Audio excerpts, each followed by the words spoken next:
What's going on, guys? Hope you're safe and well. Welcome back to the channel. So today we have another new release for 2025. It's been out, well, been available in the States for a month or so now, but I've just had the opportunity to get a little sample of it from Jovan again. So I've done that. Bad Boy Elixir, another Elixir. Oh, not another one. Let's just see what it's about, then. If you're interested, then stick around.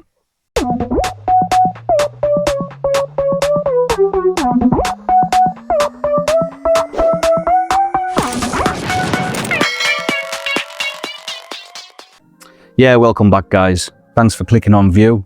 Hope I can keep your attention till the end. If you're wanting an unbiased opinion on new releases, existing classics, Yes, we do. then you've come to the right place. So, the Bad Boy line. Tried them all. These are the two I've decided to keep. The original Cobalt and Le Parfum. And then Extreme came out, which was sort of like a follow-up to the original because it was really strong with that cacao and like dusty vanilla sort of, and it was strong, like in your face, sort of sweet, like a sugary punch to the head. Sweet, Which I don't mind, but I had other things like it at the time that were better, in my opinion, namely Invictus Victory Elixir, and also the Scent Elixir as well from Hugo Boss. This is Bad Boy Elixir.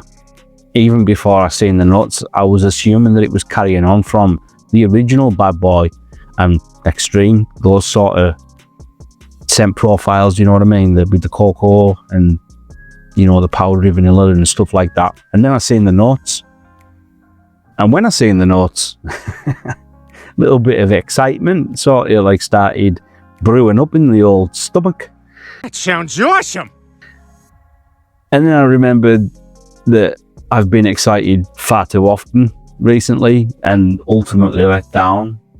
You know, Azaro, Forever Wanted, Elixir. It's fine. It's pleasant enough. But I don't get the leather in the way that I like leather. Not even semi. Ooh, semi. Filthy. Not even halfway as much as you like to appreciate leather. And people say like it's a rough animalic leather, and nah. It's a soft suede at best. So here we have it. Dancing around it, Anna. Dancing around it. Teasing you. Teasing you with the promise of a scent review. Don't tease me. I've actually got it on my hand. Yeah, still very noticeable. Ooh, it's a lot more aromatic now. Yeah. Earthy as well. Haven't smelt it in a while. Nice. I'll just cut the bullshit and tell you that I actually like this. Get that on strip so I can appreciate the opening again. I'll just start off by saying though, really poor timing, Carolina Herrera. Really poor timing. Now I know your stateside mates have had this, you know, a month or so longer than us, so they've got to appreciate it in some cooler weather, but it's just starting to warm up outside and you're dropping stuff like this on us. There's a fruity sweetness almost immediately, and it's gone as soon as it arrives. It's like, hello, and then off it goes. See ya.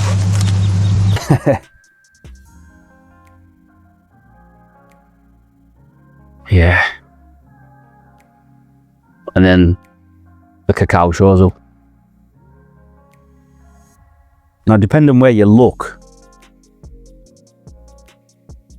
they've got different notes listed.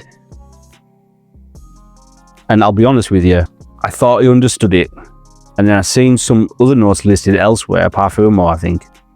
And then I seen Iris. And then I understood it further. Because this is my interpretation of how these notes are interacting with each other.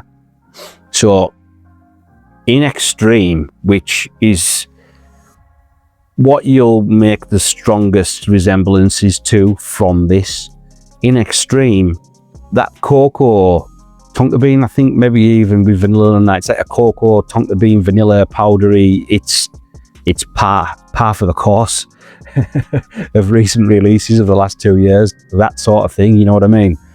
It's so strong in that, and rough around the edges as well. There's really nothing there to smooth it out, and I think the use of iris in this is doing an excellent job of smoothing that cocoa out, because you don't really smell it as iris. Like I say, it wasn't until I seen it listed elsewhere did I then go back in for another sniff.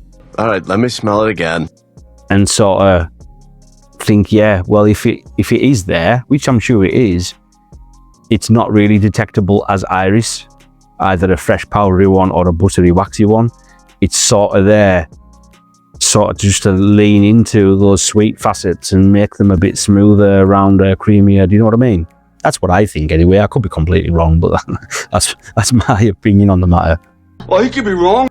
Yeah, that sweetness, that sweet fruitiness is gone now, and you're just left with a sort of gourmand sweetness, you know. But it's fresh. Like herbaceous fresh, you know what I mean? Like a fresh spiciness. Now it takes a while, but then the leather does show up, and I'm here for leather like this in designer releases. That's more like it. It manages to be noticeable enough as leather without being challenging at all.